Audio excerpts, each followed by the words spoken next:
The great wizard that we know in Middle-earth as Gandalf was in fact an embodied spirit known as a Maya, who had existed long before he made his way into the known world. He was at this time known as Olorin. So what was he doing before he came to Middle-earth? Let's find out. Build me an army worthy of Mordor.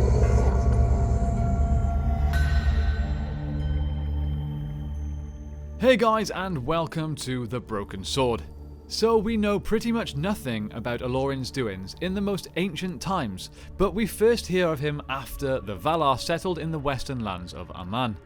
After the arrival of the elves in Valinor, the being who would later become known as Gandalf acquired a name in the Quenya tongue, Olorin, a name connected to dreams and dreaming, or at least the elves' equivalent experience of dreaming. Described as one of the wisest of all of the Maya, he had a special concern for the children of Iluvatar. In Valinor, he would move among them unseen, as the spirits of the Maya were able to do, and he would prompt the elves or inspire them to great wisdom. Considered by many to be amongst the wisest of all the Maya, Olorin was created by Iluvatar before the music of the Ainur. At the beginning of time, he was amongst the Ainur who entered into Ea. He became one of the Maya who served Manwë, Vardar, Urmo, and Nienna. He was associated with light and fire, much like his peer Vardar. But because of Olorin's ways and his kind-hearted nature, he took more to Nienna than anyone else, and it was from Nienna that he learned pity and patience. He loved the elves, but he walked unseen among them, or wore a fanner that appeared like an elf, and sent them fair visions in the hearts that made them wiser. A fanner is essentially the Quenya term for a physical form. Throughout most of his existence at this time, he followed the example of Nienna. As it became clear that a shadow was arising again in Middle-earth during the Third Age, the Valar made the decision to send 3 emissaries to lead the peoples of the mortal lands against the rising darkness. 2 of the Maya accepted the summons: Kurumo, who you may have guessed is later known in Middle-earth as Saruman, and Alatar. Manwë himself then called for Olorin to join them as a noted friend of the Eldar, and reluctantly, Olorin agreed. Overall then, 5 emissaries were sent as the Istari, the wizards. The other 2 were Iwendil, also known as Radagast, and a great friend of Alatar known as Pallando. These 2, of course, are the legendary Blue Wizards. These 5 then each took on a form of human in the appearance of an old man, losing much of their native knowledge and power in the process. They then took ships across the Great Sea to Middle-earth. There are hints that Olorin had visited Middle-earth long before this fateful voyage, to lend his help to the elves and men in their war with Morgoth in the First Age. Almost nothing is known of these earlier visits, if indeed they occurred at all, but his arrival with his fellow Maya at the Grey Havens in the Third Age would of course have a far greater impact on Middle-earth's history. It was then of course as Gandalf that Olorin played his most important roles in Middle-earth's history, both alone and as a part of the Council of the Wise.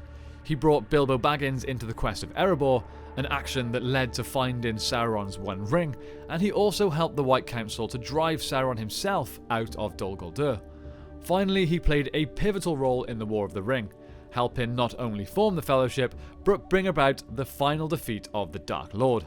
When at last Middle-earth had been freed from the threat of Sauron, Gandalf travelled back to the Grey Havens, where he had landed in Middle-earth some 2 millennia earlier.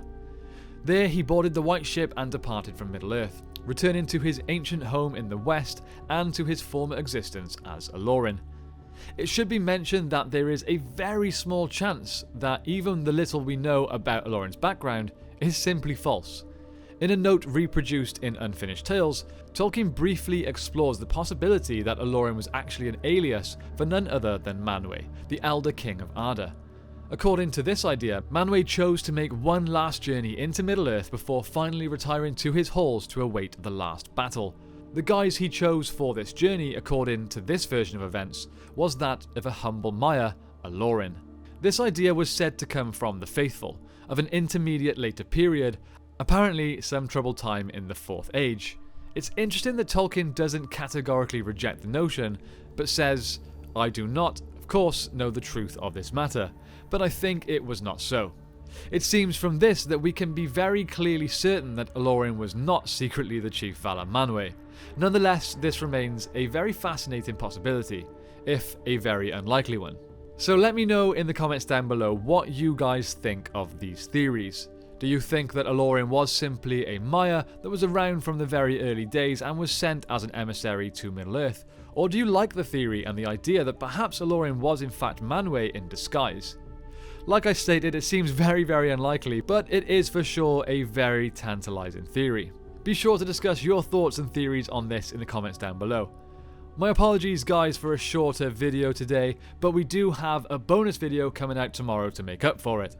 Okay, time has come as always to thank our fantastic channel members and patrons. I say it week in and week out, but we truly can't put into words how much the support from you guys really means to us. We couldn't do it without you. A quick reminder to check out all of our other channels, The Batcave, The Sixth Ranger, and History of Dragon Ball, for all other types of pop culture lore. Hopefully you'll find something of interest to you in one of those. Of course, we are also now working on and presenting on Attitude Wrestling. If that interests you, check that out as well. And that's it from me today, my friends. Thank you all so much for watching. I hope you have a great day, and I will see you next time on The Broken Sword.